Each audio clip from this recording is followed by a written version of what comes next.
Walks with Adina Jake. And it's my pleasure to welcome you all here today. Before we start, I'd like to acknowledge that today I'm on Gadigal land, and I'd like to pay my respects to elders past, present and emerging, and to elders and First Nations people all around Australia and the lands of which we're all sitting today. It is an enormous pleasure to welcome Jo Dooley to present this session, this conversation series today on hybrid and the new world of work. It is certainly a topic that I think is on every Slack channel, every message and channel, every conversation in any business or workplace around the globe. And the information she's sharing with us today could not possibly be more timely. So thank you, Jo, for joining us. I'm about to take you through Jo's very, very impressive bio. And before I do that, I'd just like to let you know that the way today will run is that Jo will present and then we'll have time for Q&A towards the end. So if you could please keep yourself on mute throughout the discussion and push all your questions into the chat function, and we will address them all towards the end of it. We're also recording this, as you've seen, and it will be available to you on YouTube whenever you'd like it to be. So it is an enormous pleasure to introduce Jo Dooley today. She has been a very important member of the Mentor Walks community for a long time. She first joined us as a mentor in Melbourne when she was at Seek, and now in her role in Microsoft based in Sydney. She is a woman of enormous experience who's at the forefront of really what's happening in the world of work, whether it's artificial intelligence, diversity and inclusion strategies, and all kinds of things. But let me read you the official version.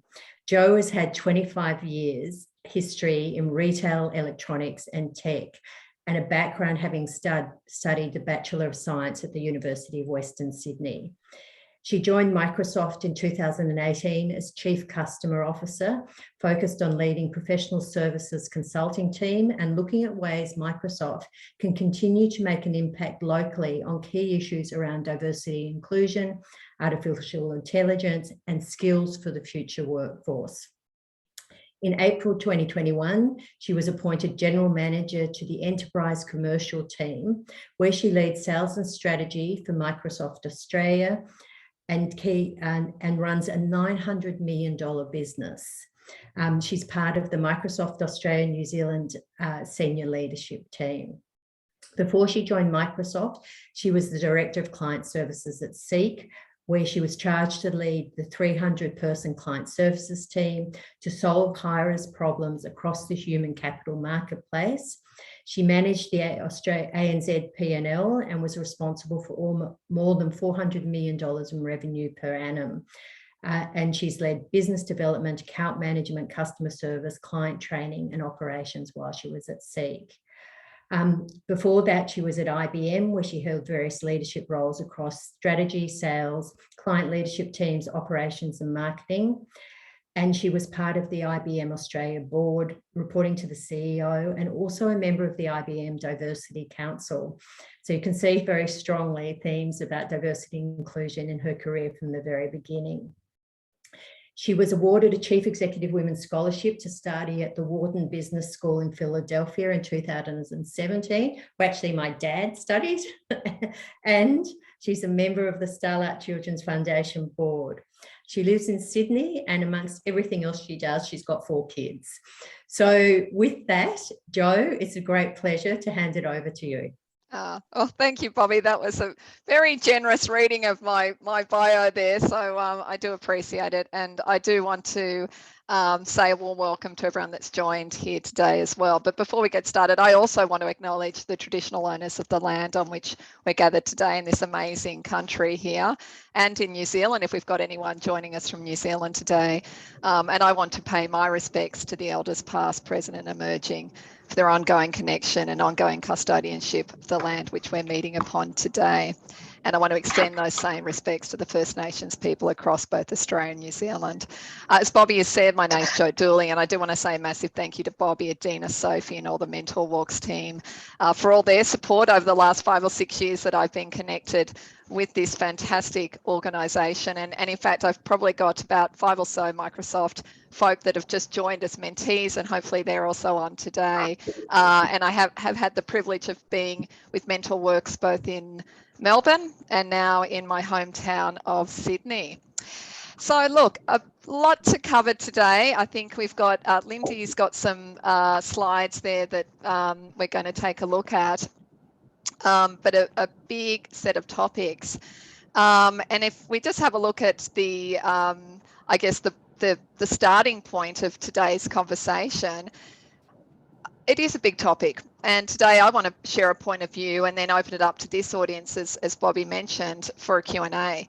I appreciate we've had a real range of backgrounds joining on the call today, from mentees to mentors, from early in career to senior leaders, you know, startups, not-for-profits, entrepreneurial folk. So I've tried to provide a perspective which hopefully will be something here for everyone in some way, shape or form.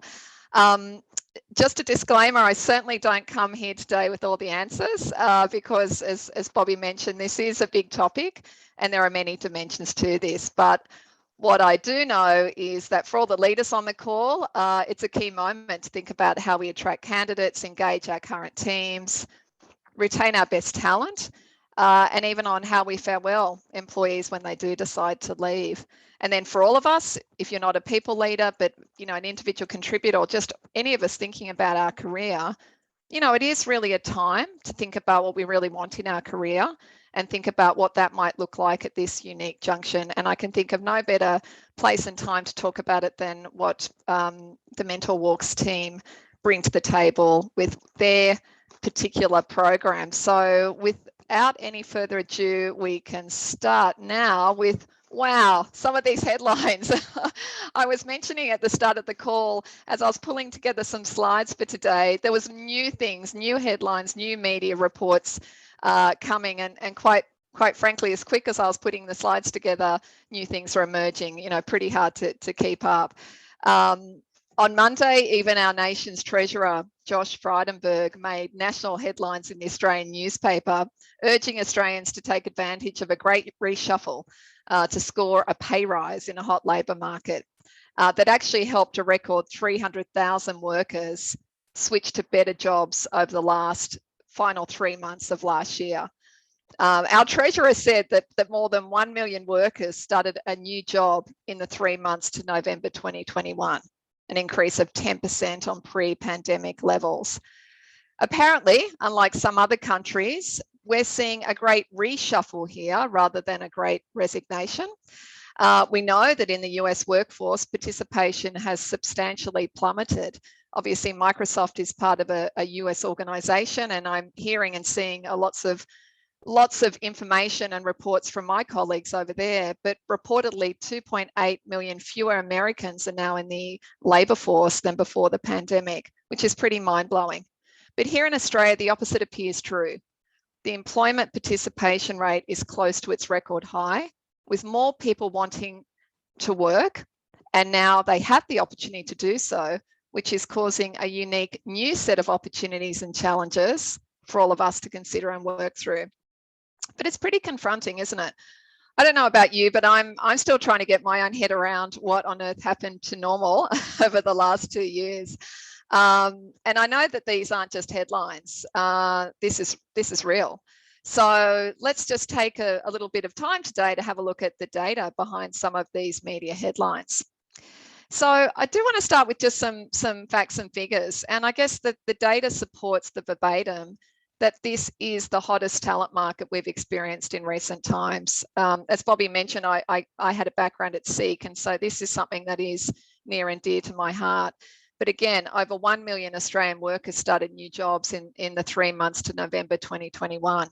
Not only are people moving jobs, but on average, when they are moving jobs, reportedly receiving a 10% pay increase. So some interesting stats I saw from Talent International that active candidates are receiving nearly 3 job offers on average. And it really points to the narrative of it being an employee's market. And this is having a significant impact on the way organisations such as Microsoft and others are having to think about how to recruit and attract talent in such a tight labour market. And the experience for candidates, and in particular the speed with which companies act, it's critical. So we're seeing a significant skill shortage. Some sectors are hit harder than others. Obviously, I'm representing the tech industry, but digital skilling is high on the agenda, with 87% of jobs now requiring some level of digital skills.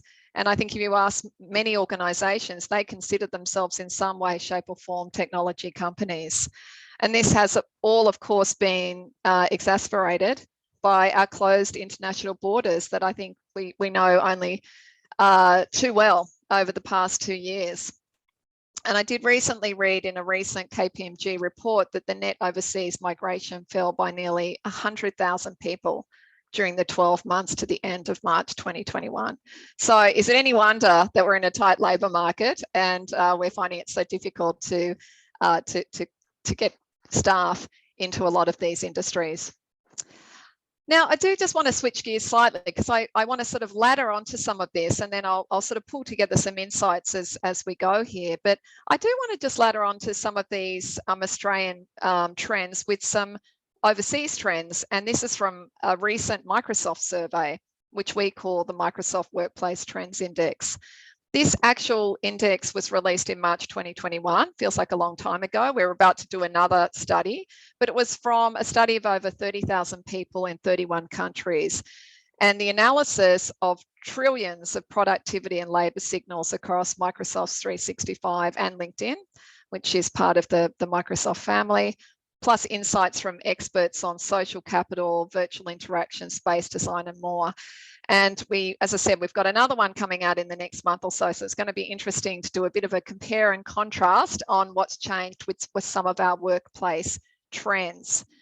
So I'm going to share with you what that particular survey found as it relates to the 7 workplace trends. And here you'll see them displayed on the chart. First up, flexible work is here to stay. So 70% of workers want flexible remote work options to stay. However, still 62% of that same population want more in-person time with their teams post-pandemic. You know, I think people want the best of both worlds. Just yesterday, again, I read another article. Maybe some of you saw that. It was in the AFR. It referred to another great. There's a lot of greats at the moment. This one was the great untethering. The ability to work from home is so profound and so permanent. And so if overseas trends are anything to go by, then it's looking to even change the way we might think of travelling. More lenient office policies mean many workers can travel anytime, even during a busy work week, as long as they can hit deadlines from far afield, and thus the great untethering. Apparently, we're going to be proposing to take more trips, according to a 2022 travel industry outlook from Deloitte, where people have an intent to fit work into their journeys and planning to travel twice as often as those who sought time to unplug. This has got a new term. We need another new term in our lives. This is called a laptop lugger, as Deloitte referred to them. You know, they're going to take 2 to 4 trips a year compared to the 1 or 2 for people that just want to disconnect when they go on holidays. And 75% of them are going to add extra time to their vacation because they're going to be able to blend it with their work commitments. So essentially, people want to build leisure locations into their working week, and we've certainly seen that. Second trend, talent is everywhere. Again, just further evidence of not only this report that we're sharing today, but the Deloitte report I just referred to. Our data showed that 45% of workers are likely to move to a new location within the next year because they can work remotely. And 42% of workers say they're likely to consider leaving their employee this year. So a lot of mobility. Again, this is a global set of data points. And this number goes up to 50% with Gen X. So it's pretty interesting, right? Thirdly, authenticity will spur productivity and well-being. Work has become more human through shared vulnerability and looking into the non-work lives of our colleague, which personally I find a good thing. But 20% have met their co-workers' pets. 19 have met their co-workers' families virtually over the last year. And 42% say they're more likely to be their full authentic selves at work this year compared to last, which again, I feel has to be a good thing. One interesting insight for particularly the people leaders on the call today, which is a bit of a concerning insight, but one that's important nonetheless, is the theme that leaders are out of touch and need a wake-up call with how people are feeling. And so our global survey said that 71% of business leaders say they're thriving at the moment, compared to 43% of non-business leaders, which was a huge difference. And talking to both leaders and also non-business leaders or individual performance, a lot of stark difference is because many leaders often feel they can delegate or control their focus a bit more than, say, a team member with their calendar. It's not always easy, but that could be one of the reasons behind that difference in trend. I also had an example myself of this type of sentiment. It was probably about 6 or 8 months ago now. I was presenting to a financial markets board and we were discussing hybrid work. And I raised the stats about the number of employees thinking of changing roles, which of course is playing out as we speak. But one of the board members said he was surprised to hear that people would be looking for a new role in the midst of a pandemic. And his comment was, wouldn't they just be grateful that they had a job? So again, how quickly things change, but I just felt that was a really interesting example of maybe not being completely connected into the listening mechanisms that are all around us. Productivity is masking for an exhausted workforce. Maybe this feels obvious to many on the call who are probably saying, yeah, I can relate to that. But our findings show that 55% of employees feel overworked, 41% feel exhausted, and 14% feel their company doesn't really care about their work-life balance. So I think just thinking about those stats and reflecting on it, if nothing else, I think there's a case for change right there. Look, the last point I'm just going to make on this slide is around shrinking networks, which again is why I love mentor walks so much. Collaboration trends suggest we have clung to our immediate teams over the last 2 years for support, and we've probably let our broader networks fall to the wayside. If I reflect on how Microsoft has responded internally to some of these insights, it's probably been in a couple of ways. I mean, for managers, we've got this motto, a leadership principle, let's call it, around model coach care, really dialing up that importance of social connections. And of course, I know today we're on Zoom, we use Teams at Microsoft, but that's been keeping us as connected as we can be in this remote world. But taking the time with each other to sort of check in and check out of team meetings to at least try and build some social fabric. Well-being of our people is a huge priority over this time. And again, at Microsoft, we certainly haven't nailed this. I think anyone that works in technology, or I know some of the team on today are from Microsoft, they would say that they feel overworked. You know, looking after our clients, keeping up with all the demands, you know, it's a lot. And so within our firm, we instituted 5 wellness days for all of our people, which I know has been greatly valued. I recently heard another company announce something similar. They called it the long weekend as a benefit for their employees to take 5 extra days a year and make more of a long weekend on top of their normal annual leave. So look, I think there's a multitude of different things that we've been thinking about across this time. And probably one of the most important has been the introduction of a program we've been running called Real Mates, you know, training our people to support others with mental health issue, to be a mate to them when they need it most. I've got a final lesson over this period that I've learned, but I'm going to sort of save that to the end, I think, and we'll just keep going on a couple more sort of interesting data points. So I guess moving forward, you know, what does this all mean? I mean, what's the so what? Well, I think both from the external data and the separate Microsoft listening systems, we know people are thinking of leaving. And here it is, the great reshuffle term again.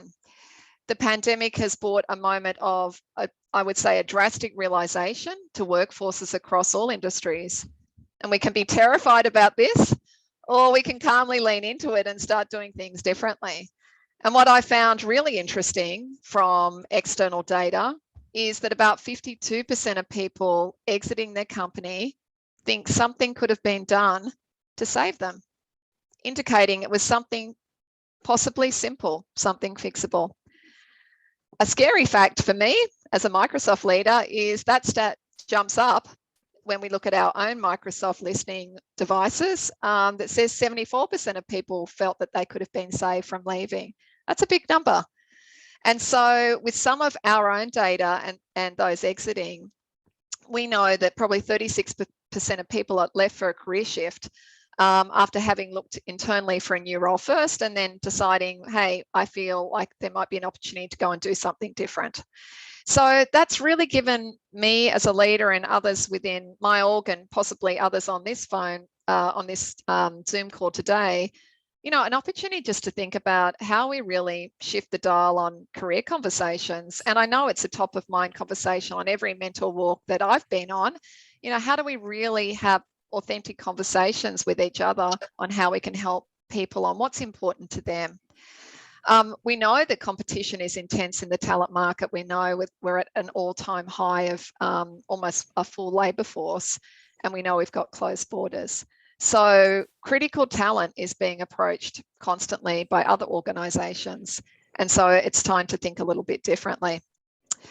So again, this whole concept of the great reshuffle, you can look at it in two ways. As an employer, you want to retain your best people. As an individual, you might be thinking, well, maybe I need to have a think about my career goals being met thoroughly where I am at the moment. But often, whilst the media headlines grab our attention, the funny thing is the headlines that alert us to a retention risk within our own team can often go completely missed. And so as we build out this chart, what you can see is there's always something going on for people in their lives. A key stat from McKinsey was more than 19 million US workers and counting have quit their jobs since April 2021, a record pace disrupting business everywhere. You know, companies are struggling to address this problem, and many will continue to struggle for one simple reason, that often they don't really know why their employees are quitting or leaving in the first place. And then so rather than taking the time to investigate the true causes of attrition, you know, many companies, often sometimes us included in that, you know, are jumping into well-intentioned quick fixes that sometimes can fall a little flat. For example, financial comp. Instead of really thinking about what is it that could actually retain this team member or fulfill them for their career. Maybe it's sensing appreciation. Employees see, instead of sensing greater appreciation from a financial solve for how people might be feeling, sometimes employers can sense it as a transaction.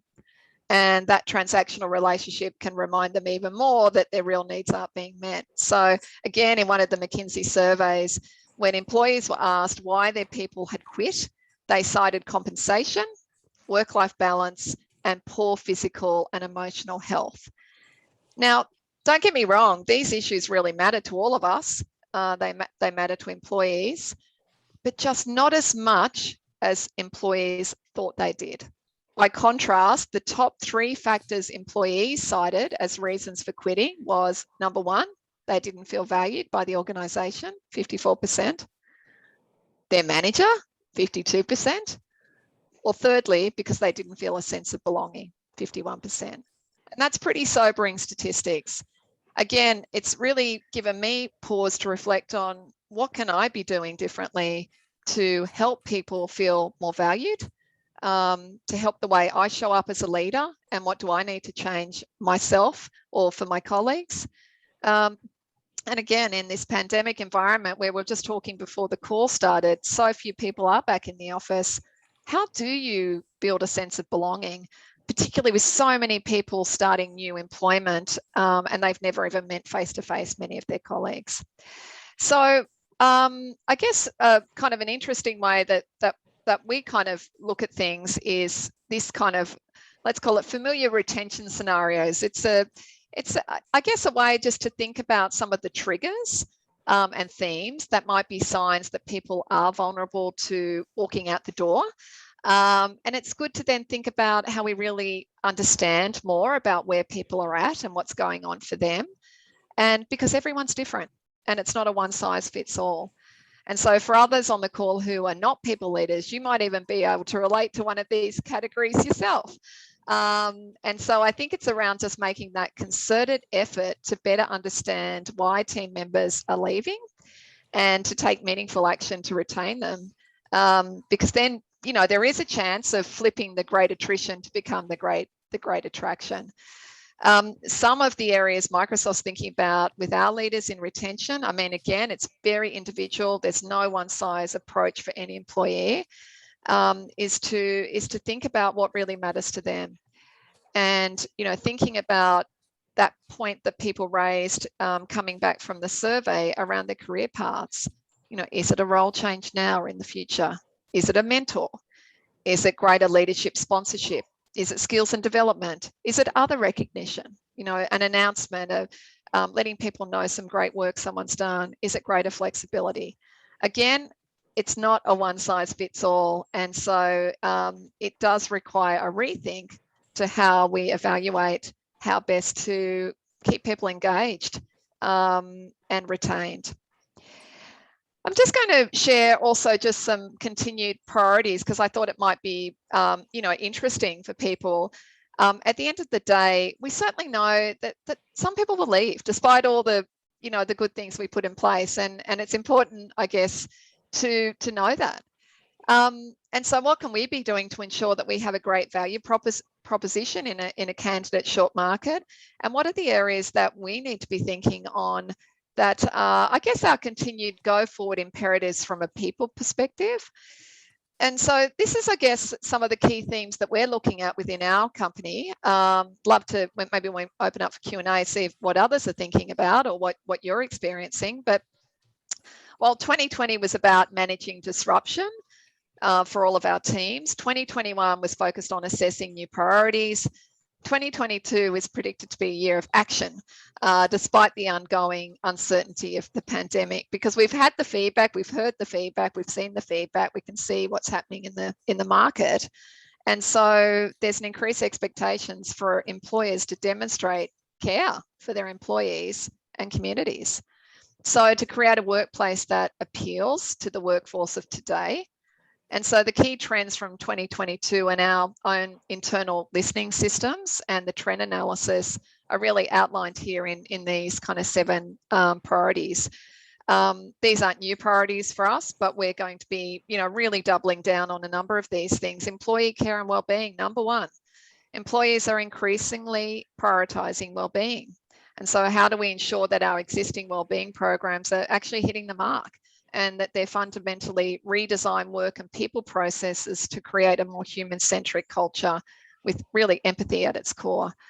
Diversity, equity, and inclusion, or DEI as we call it. You know, quick fixes aren't going to cut it.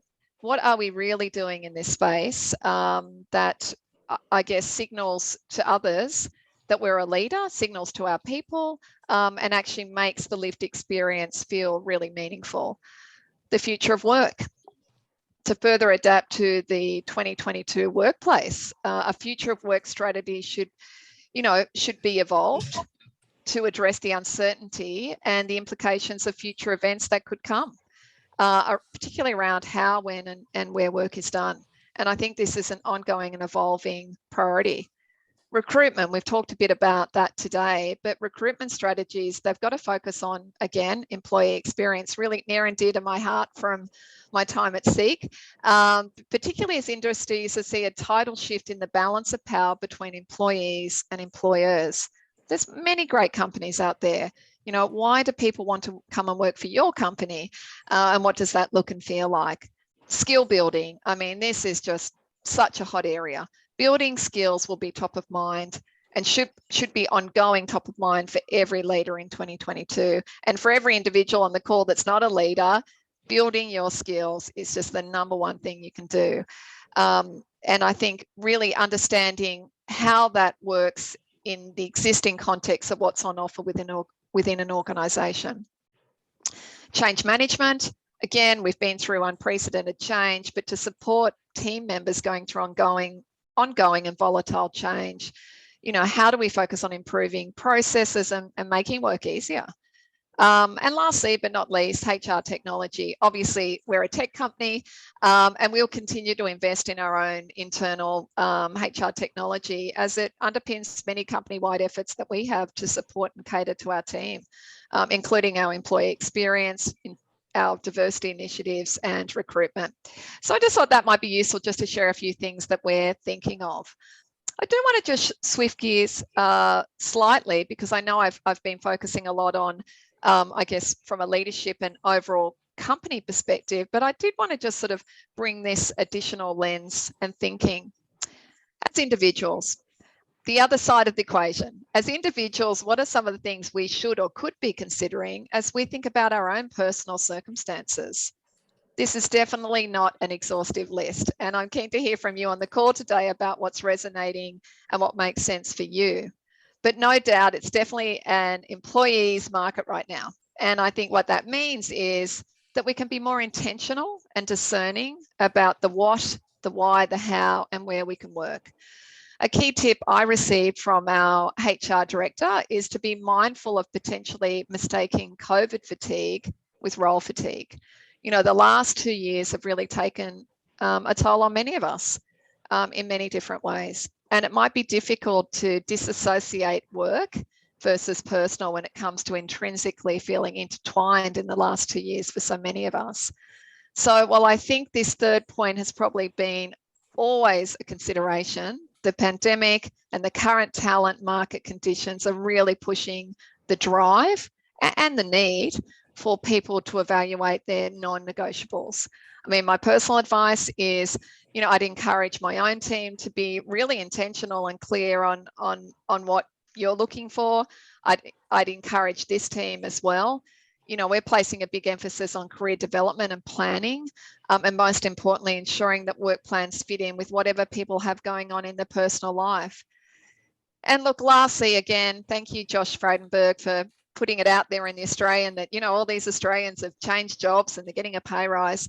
I just sort of temper some of that to say, well, you know, of course, money is an important decision, but it's definitely not the only driver for people making the change. Culture, your team members, who you're working for, the mission of the company, the purpose of the company, is it meaningful work?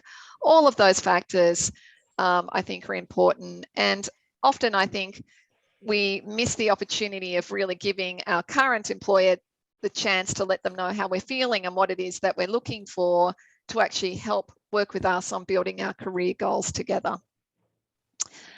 I'm going to switch over to this quote, which I thought I would include.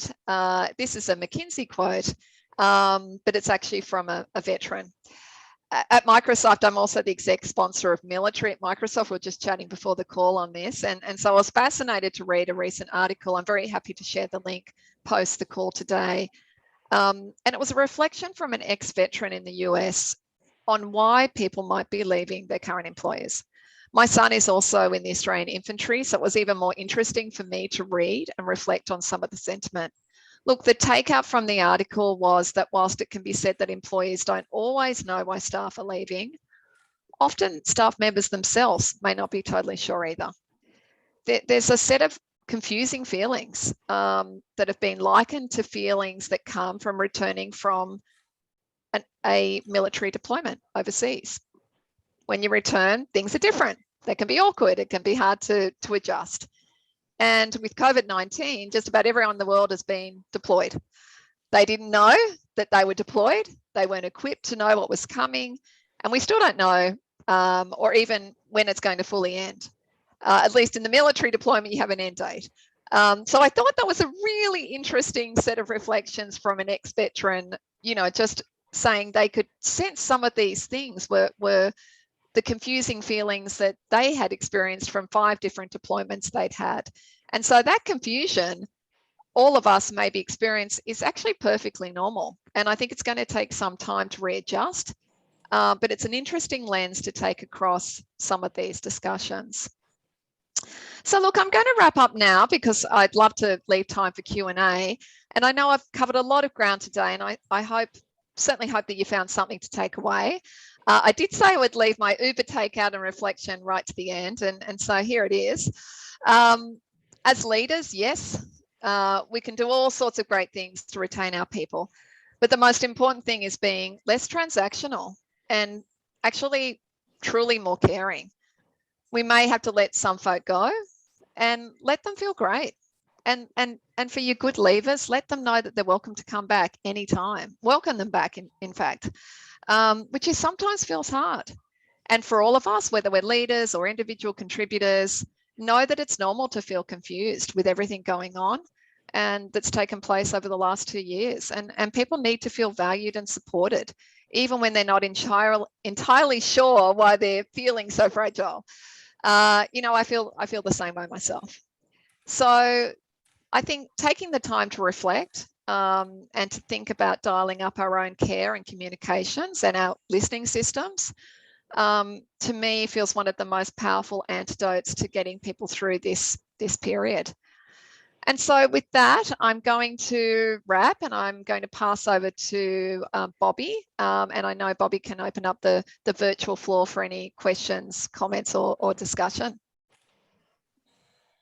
Thanks so much, Jo. I found that absolutely fascinating, you know, as an employer, to understand those statistics, but also some of the nuance. And that McKinsey quote, this is a normal response to a traumatic period, because I think we're really only beginning to see how this is all panning out for ourselves. Some of the things, and I'll kick off with the questions, and please invite you all to put questions in the chat that I will feed through to Jo.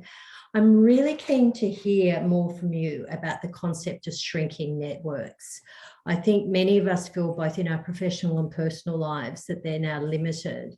And just take us through broadly your thinking about that, and also some of the specifics you think we can all do about that. Yeah, it's a great point.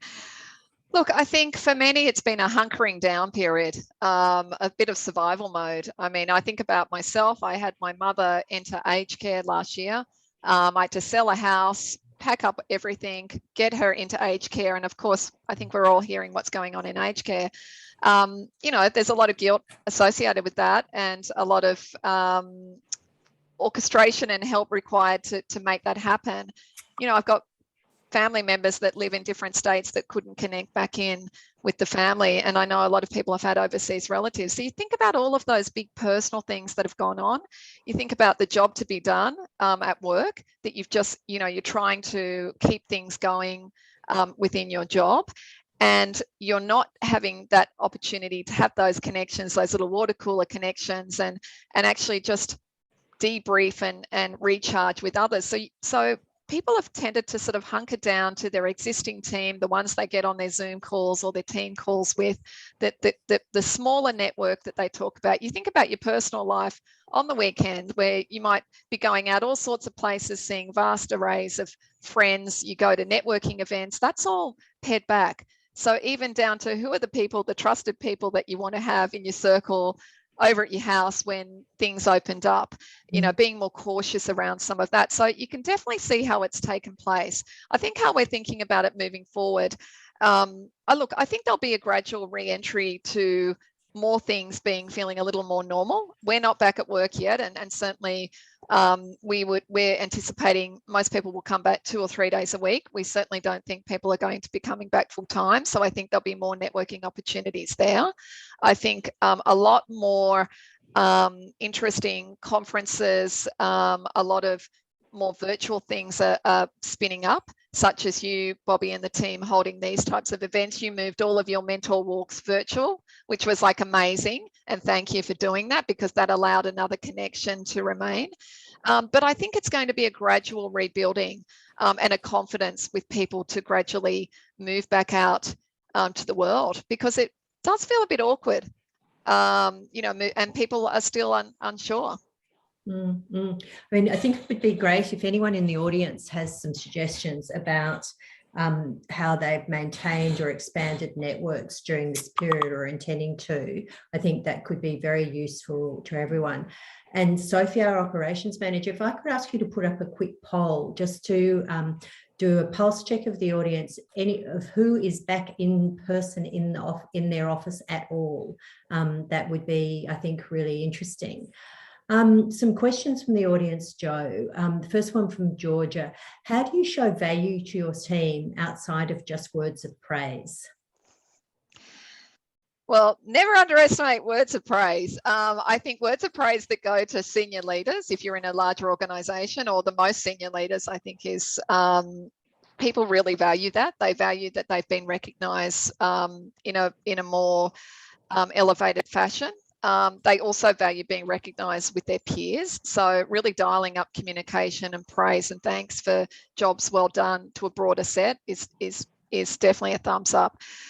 We have, different other mechanisms such as, spot awards where we might give a small monetary $250. People can go out to dinner or do something nice in that way.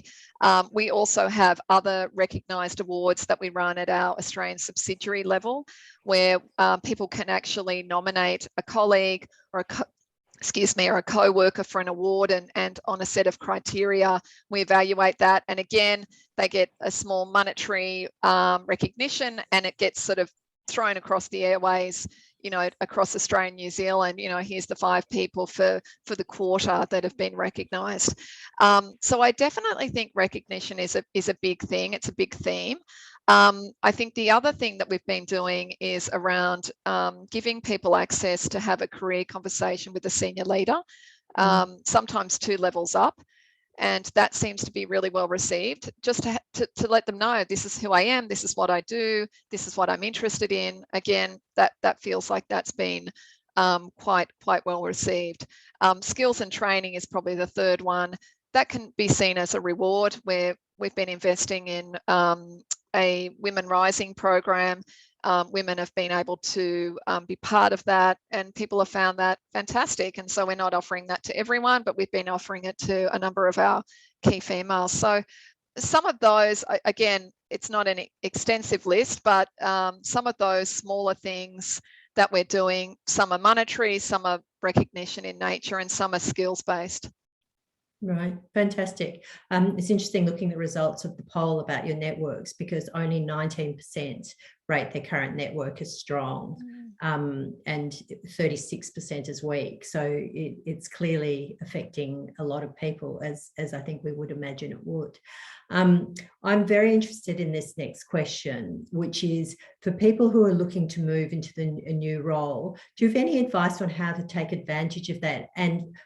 And furthermore, how best to make a decision if you have multiple job offers on the table? You said on average people were having 3. Mm-hmm. Absolutely. How do you assess which job to take, Jo? Yeah, well, again, it's very individual, because it depends at the stage of career that you're at, and depends what you value the most. And I would consider I'm very analytical and very sort of fact-paced. Even when I moved roles from Seek to Microsoft, from IBM to Seek, I've probably got it somewhere here. I did up my own little, just on a piece of paper, I did the columns with almost the pros and cons, but I did all the different vectors that were important to me. Does the company have a mission and a purpose that I feel that I could be excited to get out of bed every morning for? Is the leadership team someone and a group that I feel inspired to work with every day? Is the monetary reward is the value exchange for what I'm going to be putting in for this company and what I'm going to be getting back, is the value exchange what I feel it should be, and how does that look? Are there any other additional things that I should be considering outside of the monetary, what I'm getting, is there any healthcare? Is there any kind of other wellness things that are on offer? Is there any other sort of, let's call it, perks that could be either financial or just, oh, that's kind of nice, that I should be considering? Do I know people there? And what do they say about the company? Could I readily make connections and friends there? Because having people that you like to work with every day, oh my goodness, that's just like gold. And if you've got a ready-made group, a bit of a tribe, you know, leaving a tribe that you love to go somewhere where you've got to reestablish that new tribe. If there's people there that you know and you like and you could see yourself fitting in, then that's something to consider as well. So I take a very sort of fact-based view on that. And then from a career perspective, do I see longevity here? Is this something that I'll get an immediate 8 to 10% pay rise now, but after that it's a bit of a flat structure, or I don't really see that I can go that much further. So I'd be weighing up, you know, from a career perspective, do I think it's going to give me trajectory over the next 3, 5, 10 years, and what might that look like? So they're the sorts of things that I think of, and I sort of start with the end in mind, because I think about where do I want to get to personally, and if my goal, for instance, is to be the CEO of a company, what are the sorts of opportunities, the sorts of things I need to either develop or demonstrate to get me there, and which job's going to give me more of that to get me to my end game? So I think having the end in mind to make the decision. So a long answer, but I think something in a very kind of methodical way, because there's a lot of, and then you've got to put your heart in at the end, but you've got to start with head, and then you can overlay at the end with heart. Right. Right. A question from Deborah. As employees, how can we start the conversation? We're not 100% happy with our work terms and conditions. How would be the best way to put this on the table to have a conversation that would not put the role at risk? Interesting. I always try and get a bit of a sense for, you know, the culture of the company, and what's, you know, what's the right way to, what's the unwritten rules about how to get things done within the particular company that you work with. Hopefully whoever's asked the question has a boss that's approachable. I hope they, you know, maybe that's one of the problems if they don't, but hopefully they do. But again, going in a kind of a fact-based way and letting them know, so it's no surprise to say, hey, I've been really reflecting on where I'd like to go in my career, and I'd really love your advice, because I've got some thoughts and I'd really like to get some advice on my plan, and then prepare something. I find that the best conversations are where people have been thoughtful on, you know, these are the things that I know I'm really good at. These are the things, the feedback that I've had in the past that I know I've got to develop or demonstrate. And here are the things that I'm doing to get me there. But this is really where I want to get to. And what I think would be really helpful for me to get there is the following X, Y, Z. And I think when people have a well-structured and thought out approach to the conversations, I find that the outcome is so much more fruitful for both parties. I've had the opposite, where, you know, people have wanted to come meet with me and have a career conversation, and when I ask them what it is that they're looking for, they don't know. And it's tricky for me to know, because you know, there's so many personal elements to people's lives, and what might be great for me is not going to be great for someone else. Someone might want something part-time. So, you know, we recently had 2 ladies came and presented. They'd done a lot of work on it, how they wanted to job share. And I was like, wow, I just had to stop them to say, you already got me. You had me at hello. So you don't have to pitch it too hard to me, ladies, because I'm already loving what you're putting forward. But, you know, people being thoughtful about already having done the work and then coming to say, this is what we're thinking. This is how we think we could solve for it. What do you think? So hopefully that's of value to that person that posed the question today. Terrific. And they can always come on to mentor walks to help get absolutely completely. They need to put the questions to people like you. A question here from Pallavi about small and medium-sized businesses.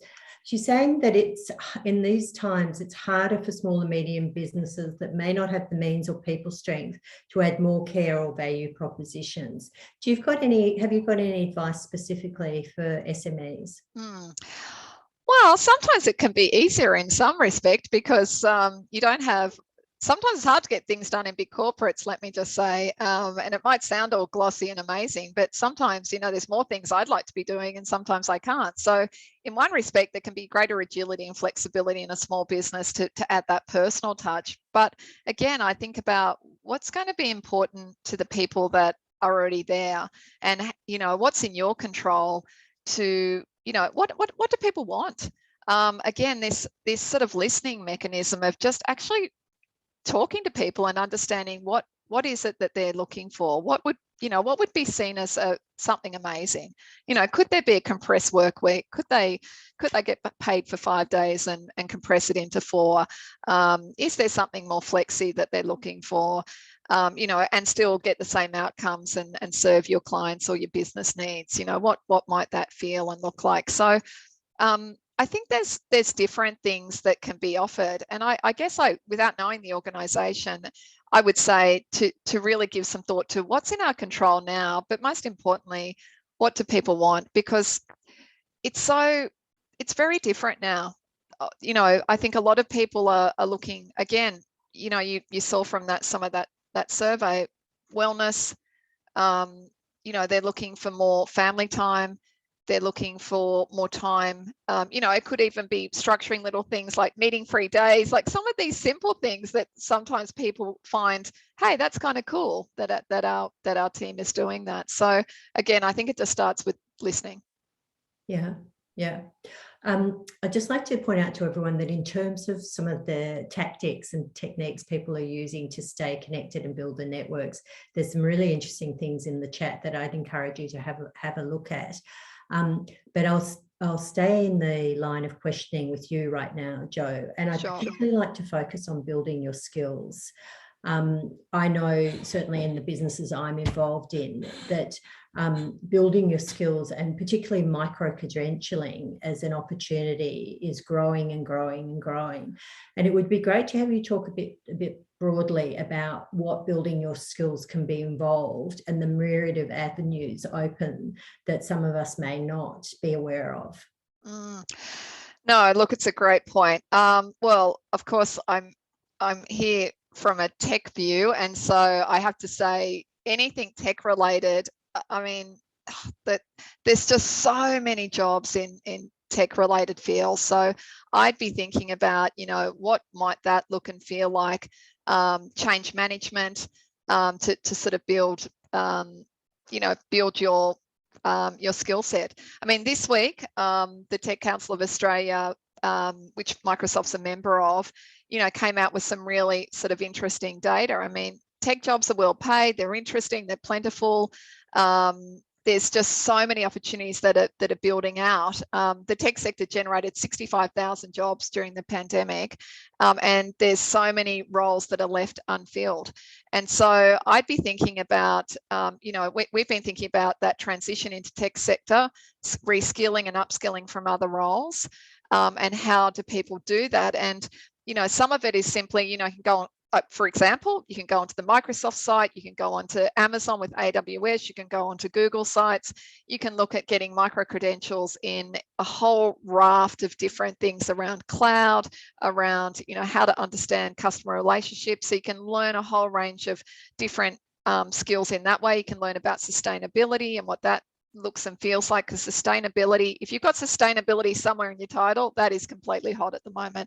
LinkedIn, there's a whole lot of different available courses that don't cost any money that you can go and start building up your credentials that way. There's, of course, all of the online universities that have free and paid for courses. And of course, TAFE has a range of different areas as well that I think are really interesting to look at. So I think there's a lot from a skilling perspective. And I mean, I've got, as you mentioned at the start, Bobby, I've got 4 kids. And the biggest thing that I have been driving into them is that we're lifelong learners. We just have to keep reskilling and reskilling and reskilling. And the better paid jobs and the ability to grow and develop is always going to come from people that have kept themselves relevant, reading, keeping up to date and abreast of trends as part of your skill development. Make an investment in The Economist, read what's happening so that you can start forming a point of view on things. So they're just a few thoughts for people just to share. And just looking on from that, as a tech employer, if you do not come from the tech sector, but you're interested in moving into it, and this is for people at all different levels, what advice have you got about how to position yourself so a tech company would consider you if you don't have, the traditional computer science or whatever backgrounds? Yep, it's a great point. I think showing intent that you've got an interest there. So just some of those micro credentials that you referenced and I referenced, I think is really helpful, because in the background you can be remaining in your current employer, but you can be starting some micro credentials in some interesting sort of areas. You can get involved in your own firm on where there's a transformation or something else going on, maybe some project management skills, something that you can show that you've either demonstrated or been developing in your current place of work.